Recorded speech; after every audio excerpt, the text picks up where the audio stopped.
you know, you were not born calm or confident, for that matter. Right. Definitely not positive or highly strategic either. No, not at all. You were born purely to survive. And, I mean, just think about that uncomfortable reality for a second. Before you even knew how to speak a single word. Before your brain could even physically form a logical thought. Exactly. Before all of that, you learned to feel.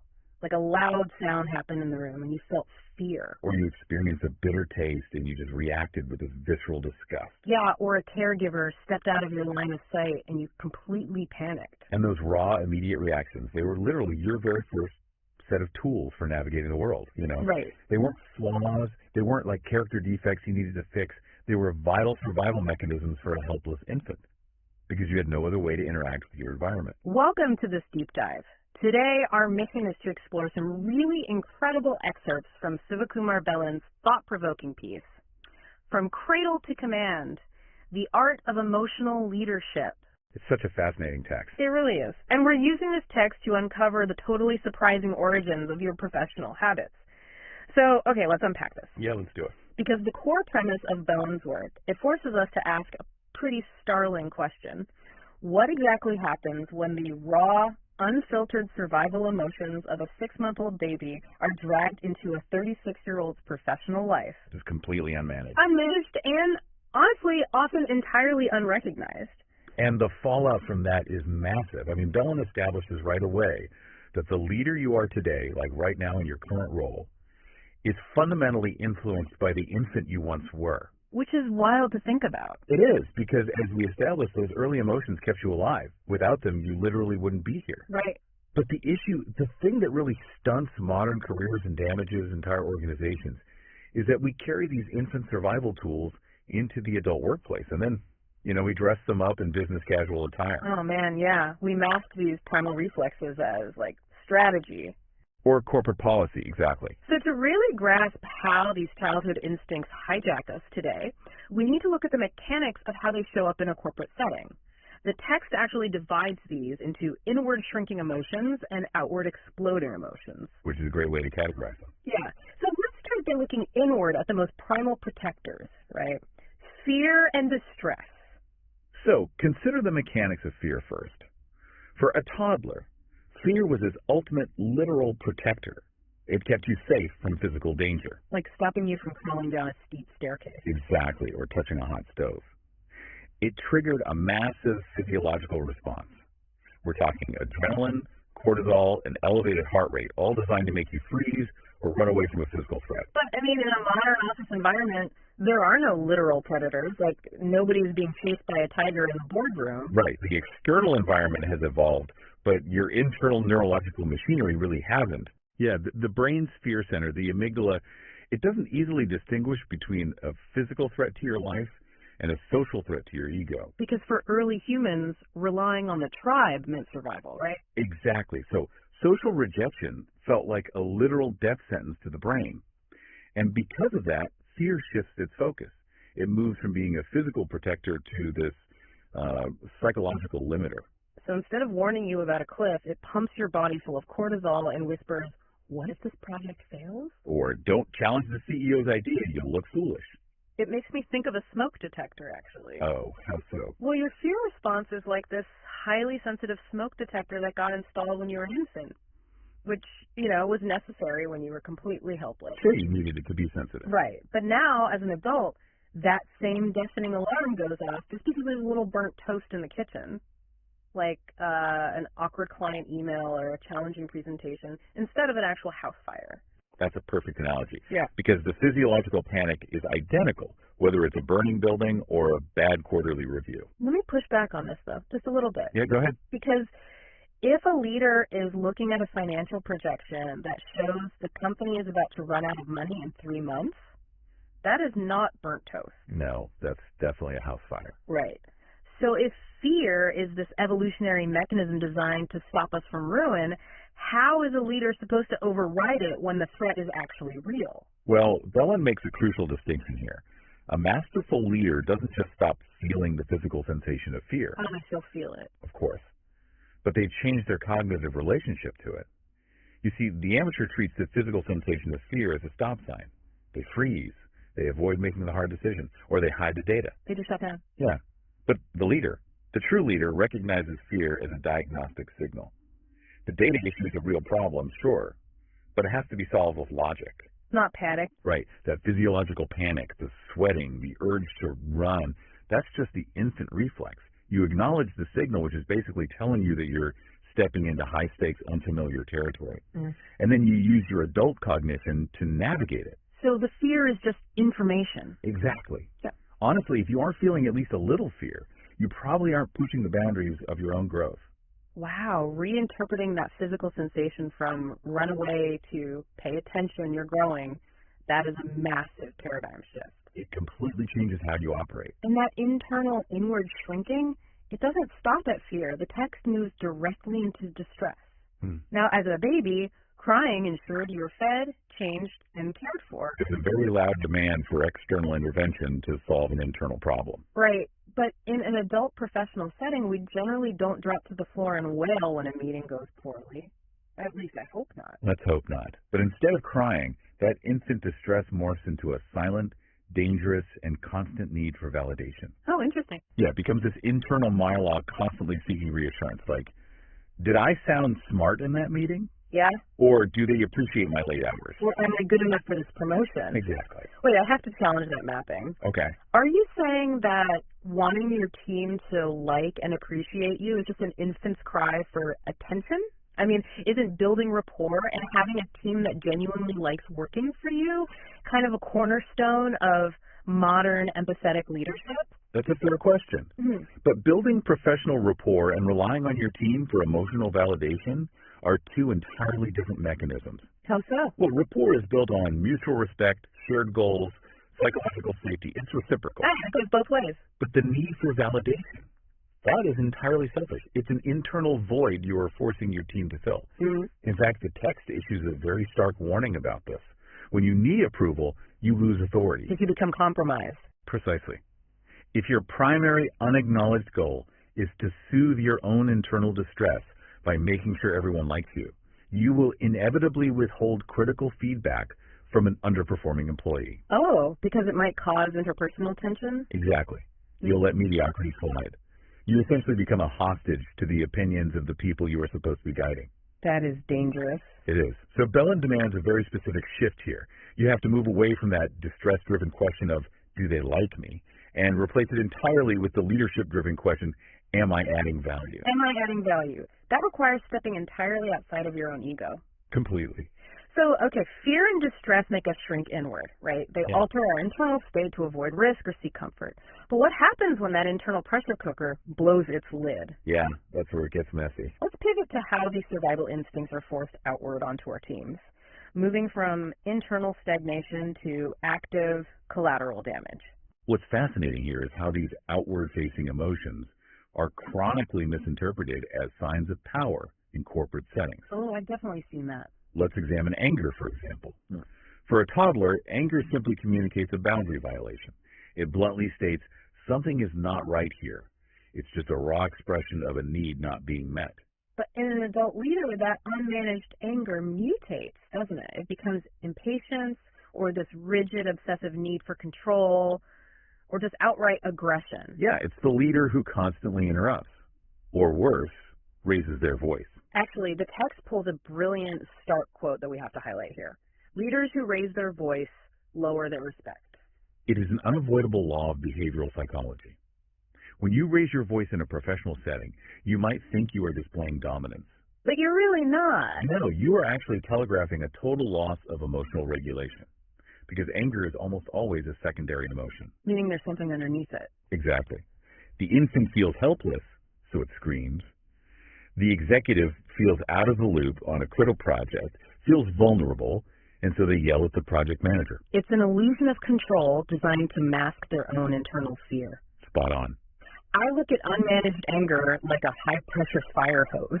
Oh, I like that. Yeah, if you drop a fully pressurized fire hose on the ground, it just flails wildly. It smashes windows, it injures bystanders, it causes massive disruption purely because it is uncontrolled kinetic energy. Just creating chaos. Exactly. But if a trained firefighter picks up that exact same hose, braces themselves and aims it deliberately, it becomes an incredibly effective tool for solving a massive problem. That visual aligns perfectly with Bellan's philosophy on mastery, because the objective is never to eradicate anger. Okay. Mastered anger transforms. It stops being destructive. Right. It stops being reactive aggression and becomes profound clarity. It becomes the internal drive that says, this system is fundamentally broken and this must change. So it's fuel. It is. It provides the sustained, intense energy required to tear down obsolete corporate structures or, fight through the friction of a necessary strategic pivot. Channeling the fire hose instead of letting it thrash around the office. I can visualize that perfectly. It's a great way to frame it. And that brings us to the second outward explosion. Now, here's where it gets really interesting, because I don't think most people ever consider disgust to be a daily professional emotion. No, definitely not. When we hear disgust, we just think of our physical reaction to a bad smell or spoiled food. Which evolutionarily was its exact purpose. Disgust protected early humans and infants from ingesting harmful, bitter, or poisonous substances. It is an immediate visceral rejection mechanism. The body just says, this is a pathogen, spit it out. Exactly. But how does spitting out bitter food map to leading a marketing team or a software division, how does that translate? The neuroscience behind this is remarkable, actually. As the human brain develops, the neural pathways for physical disgust and moral or intellectual disgust become heavily intertwined. Really? They share the same pathway? Yes. The exact same region of your brain, the insula that lights up when you smell spoiled milk, also lights up when you hear an idea that violates your corporate norms, challenges your worldview, or just feels too unfamiliar. That is wild. So in adulthood, disgust sheds its physical manifestation and becomes rapid intellectual judgment. So just think about your own behavior in the office this past week, Have you ever been presented with a completely valid, perhaps slightly radical new strategy, and you just immediately swiped left on it? Just shut it down instantly. Yeah. Maybe a junior employee pitched integrating an AI tool into a workflow you've successfully managed manually for a decade, and you rejected the pitch before they even finished. And you didn't reject it because you ran the data and the math was bad. No, you rejected it because the mere concept pushed you out of your comfort zone. That is adult disgust in action. You are literally spitting out the idea because it tastes unfamiliar. And Bellan highlights why this specific emotional mapping is a fatal blind spot for modern leadership. We operate in an incredibly fast-changing, complex world. You can't just rely on the familiar. Right. Innovation does not come from comfort. Innovation inherently requires exploring the unfamiliar and the unconventional. So if your default emotional setting is to feel a flash of intellectual disgust at anything new, you will suffocate innovation. Because unmanaged disgust masquerades as protecting the company culture or sticking to what works. Exactly. And it keeps the company doing the exact same things until they become entirely obsolete. So how does a masterful leader handle that? Well, the amateur leader feels that flash of discomfort when hearing a new idea and immediately concludes, this is wrong. But the masterful leader, they feel that exact same flash of discomfort, recognize the infant instinct trying to spit out the unfamiliar, override the reflex, and ask a completely different question. What am I missing? Wow, what am I missing? That is such a powerful pivot from rejection to invitation. It changes the whole dynamic of the conversation. So, okay, we have explored the inward fears and the outward judgments. Now we need to synthesize all of this by looking at the connective tissue, the emotion that dictates our actual tangible relationships with the people around us. Right, the relational glue. Yes, we are talking about attachment. If we connect this to the bigger picture, attachment is the foundational mechanism for human survival. I mean, as an infant, you absolutely needed physical and emotional closeness to your caregivers to survive. A baby cannot feed or protect itself. Exactly. Therefore, your attachment style is quite literally a matter of life and death. And that primal dynamic imprints deeply on your psychological framework. And the text explains that this primal need for closeness dictates how we relate to our teams as adults. And if this attachment instinct goes unmanaged, we see some pretty extreme polarities in leadership styles. We really do. On one side of the spectrum, you have leaders who become overly clingy. And clingy in a corporate sense translates directly to micromanagement. Oh, everyone's favorite. Right. It's the leader who constantly needs reassurance from their team, who insists on being CC'd on every mundane email, and who blurs the lines of professional boundaries. They just can't let go. Because they are operating from a deep-seated infantile fear of disconnection. They subconsciously believe that if they aren't involved in every granular detail, the team will abandon them or the project will totally collapse. And the rise of remote work has to have put that into overdrive. I mean, the clingy leader is the one checking your active status on Slack every 10 minutes. Absolutely. But the text presents an alternative that is equally damaging, right? The completely distant, avoidant leader. Yes. The avoidant leader treats their team members like interchangeable cogs in a machine. They avoid any real emotional connection. They hide behind corporate jargon, and they manage entirely through sterile metrics. Why do they do that? Because to their inner survival instinct, vulnerability feels like a massive threat. They learned early on that relying on others brings pain or disappointment, so they just shut down the connection entirely to protect themselves. It's just a defense mechanism. Exactly. So Bellan outlines the gold standard here, which is building secure connections. This means being strong, yet approachable, confident, yet deeply compassionate, independent, but fully plugged into the reality of the team. That's the ideal balance. But honestly, how does a leader actually achieve that in a high-stakes, ruthless corporate environment where missing a quarterly target can literally cost you your job? I mean, you can't just mandate secure connections in a memo. No, you can't.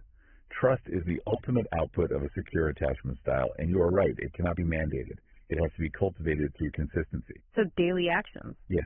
Building secure connections means showing up predictably. It means your actions match your words, and you create an environment where it's actually safe for your team to fail without fearing catastrophic emotional retaliation from you. Because leadership is not about control. No. Control is the infant trying to manage an unpredictable world. Trust is the adult empowering the people around them. So what does this all mean? We've traced fear, distress, anger, disgust, and attachment from the crib to the boardroom. The ultimate thesis Bellan presents is incredibly liberating, but it's also a pretty heavy mirror to look into. It definitely forces some self-reflection. Because the reality is your greatest professional challenges are almost never about your MBA or your hard skills or your software certifications. They really are. No, they are entirely about your emotional patterns. Your impact as a leader is defined by how you handle these infant survival tools. It completely reframes how we view professional development. I mean, companies spend billions of dollars annually on skills training, new software rollouts, strategic retreats. So much money. But if the underlying emotional operating system of the executive team is still reacting like a group of threatened toddlers, all of that strategic training is completely marginalized. It just won't stick. Right. So the profound transformation the text calls for is a deliberate, conscious mapping of these infant emotions to their higher order adult equivalents. Let's run through that mapping because I think it really crystallizes the entire framework we've discussed today. Let's do it. So fear doesn't magically go away, but it must be consciously transformed into courage. Yes, and distress must evolve into empathy for others, rather than a frantic need for personal validation. Anger must be deliberately channeled into drive. Disgust must be refined into careful discernment. And attachment must mature from a needy or avoidant instinct into solid, unshakable trust. Now, Bellan provides a crucial final warning alongside this roadmap. Which is what? This emotional transformation is not automatic. Just getting older doesn't make it happen. Earning a promotion to vice president doesn't magically upgrade your emotional operating system. You don't just wake up enlightened. No, it requires intense, consistent discipline. It requires the daily courage to look within yourself in moments of high stress and ask one incredibly difficult question. Am I reacting right now or am I responding? Exactly. That distinction changes everything. Reacting is the infant survival instinct hijacking your nervous system. And responding is the adult leader pausing, evaluating the data, and making a conscious, strategic choice. Because you absolutely cannot lead others. You cannot manage complex teams. And you certainly cannot build a resilient future if you are still secretly being controlled by the automated emotional reflexes of your past. You'll just keep repeating the same pattern. That is the core takeaway we want to leave you with today. You were not born with emotional problems. You were born with immense emotional power, the power to survive against impossible odds as a helpless infant. Which is incredible when you think about it. It is. And true leadership is nothing more and nothing less than the art of mastering that original power. This raises an important question, though, as we wrap up our analysis. Okay, what's that? We've spent this entire time focusing inward, dissecting your internal landscape. But leadership is an inherently shared experience. It affects everyone around you. Exactly. So if our own infant survival emotions have shaped our current leadership styles, I want you to think deeply about the environment you are creating for your team right now. Oh, wow. Yeah. In the daily high-pressure stress of the modern workplace, through your own unmanaged reactions, are you accidentally triggering your team's primal fears? Like, are you creating an environment where their only option is to default to their own infant survival mechanisms? Right, like hiding mistakes, hoarding information, or seeking constant validation just to get through the week. That is a harsh reality to consider. And think about the long-term impact. How will the survival emotions that your team is learning to rely on under your leadership today shape the kind of leaders that they will become a decade from now? That is a massive, essential thought to carry with you. It brings us right back to that boardroom we visualized at the beginning. It really does. The next time you walk into a high-stakes meeting and you feel that sudden flash of defensive anger or the primal urge to shoot down a new idea or even just a desperate need for the room to validate your brilliance. Just remember where it's coming from. Right. Remember the diagnostic, messy waters of the human brain are at work. Take a breath. Look at the situation, and decide if you are going to let a 6-month-old run the meeting or if you're ready to take command. Brilliantly said. Thank you for joining us on this deep dive into the art of emotional leadership. We highly encourage you to take a closer, much more honest look at your own emotional origins before your next big professional challenge. See you next time.